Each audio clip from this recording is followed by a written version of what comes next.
नमस्कार साथियों, क्या आप इन्हें जानते हैं? इनका नाम है देवकीनंद ठाकुर और ये हैं उनके बेटे देवांश ठाकुर। ये 15 से 20 लाख रुपए लेकर के कथा करवाते हैं और ये अपने बाद उत्तराधिकारी बनाना चाहते हैं अपने पुत्र को, देवांश ठाकुर को।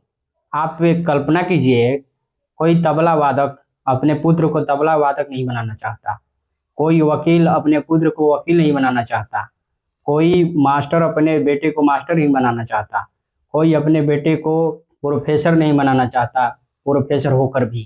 तो आप एक कल्पना कीजिए कि एक कथावाचक अपने बेटे को कथावाचक बना रहे हैं, क्योंकि इन्हें पता है कि इससे ज़्यादा मलाई और इससे ज़्यादा रुपया कहीं और नहीं है। सुख चैन की गद्दी यही है। इन्हें पता है वो गलती किसकी है, एससी एसटी ओबीसी समाज के लोगों की। इन्हीं की गलती के कारण ये लाखों करोड़ों की संपत्ति ले बैठे हैं। लेकिन आज एससी एसटी समाज के आंखों में नहीं दिखता है। इन्हें मूर्तियों को आगे, पत्थरों के आगे सिर झुकाने से मतलब है, पूजा पाठ करने से मतलब है। इन लोगों को ध्यान नहीं है हम गरीब क्यों हैं। ये कर्मों के वजह से गरीब हैं। तुम्हें ये पता नहीं है कि तुम गरीब क्यों हो। ये अपने बेटे से प्रचार करवा रहे हैं कि मेरे बाद उत्तराधिकारी कथावाचक यही बनेगा। पहले आप वीडियो देखिए।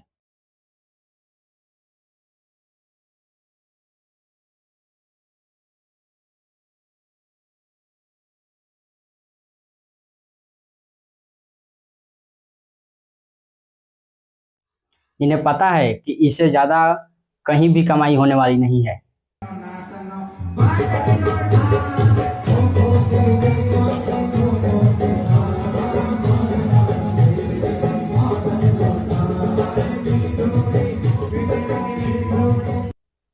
लेकिन आज जो एससी एसटी ओबीसी समाज के लोगों को लगता है कि मैं हिंदू हूँ, इनके कथावाचकों में जाते हैं।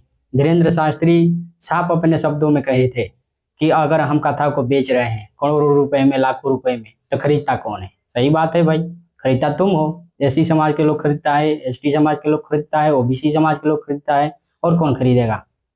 अगर उच्च वर्ग के राजपूत क्षत्रिय ये सब खरीदते हैं तो उनकी गलती है, वो जाने। लेकिन तुम क्यों खरीदते हो?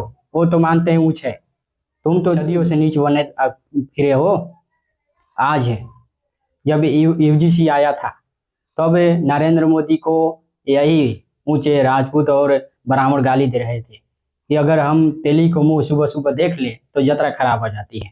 इसलिए हम बार बार कहते हैं कि तुम कितने भी ऊंच सिंहासन पर क्यों न चले जाओ, लेकिन इनके नजरों में तुम हमेशा नीच रहोगे, लेकिन तुम सुधरोगे नहीं। देवकीनंद ठाकुर कह रहे हैं कि जो लोग जानते हैं धर्म को वो जानते हैं इस बात को, लेकिन जो लोग नहीं जानते हैं उन्हें मैं बता दूं कि धर्म को अपने अनुसार नहीं चलाना चाहिए, धर्म के अनुसार चलना चाहिए। आप ये वीडियो देखिए। जो लोग धर्म को जानते हैं उन्हें ये बात मालूम है, और जो लोग धर्म को नहीं जानते हैं वो ये बात मानने के लिए तैयार नहीं होंगे। धर्म को अपने अनुसार नहीं चलाना चाहिए। अगर सच्चाई में धर्म का हम हित चाहते हैं तो धर्म के अनुसार हमको चलना चाहिए। देखा आपने वीडियो? 31 मई 1936 में बाबा साहब ने कहा था कि इंसान के लिए धर्म है, न कि धर्म के लिए इंसान है। लेकिन ऐसे ऐसे कथावाचक ऐसे ऐसे शब्द बोल करके लोगों को गुमराह करने की काम करते हैं। और गुमराह तो करेंगे ही, गुमराह बनोगे तो गुमराह करेंगे। इनका काम ही है, पेशा ही है, इनका धंधा ही है गुमराह करना लोगों को। करोड़ों रुपए के गद्दी पर सोते हैं। ये हमारी और आपकी गलती है। ये आस्था के नाम पर करोड़ों रुपए लेते हैं।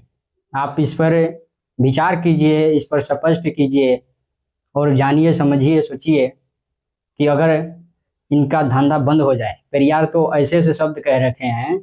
पेरियार ने कहा था कि अगर एक कोई भी व्यक्ति मंदिर में जाता है वो 1 रुपए ना दे, 1 रुपए दान में ना दे, तो 1 महीने में छोड़िए, 1 हफ्ते में मंदिर मस्जिद कहाँ गायब हो जाएगा कोई ठीक नहीं। अगर आज पेरियार होते तो इनका क्या हाल होता आप समझ सकते हैं, कल्पना कर सकते हैं।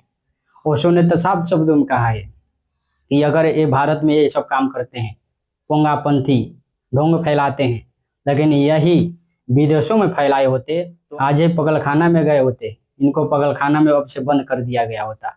जय भीम, नमो बुद्धाय, लाल सलाम, इनकलाब जिंदाबाद। मेरा विचार यहीं तक। साथ दे हमारा, आपका साथ हमारा बल।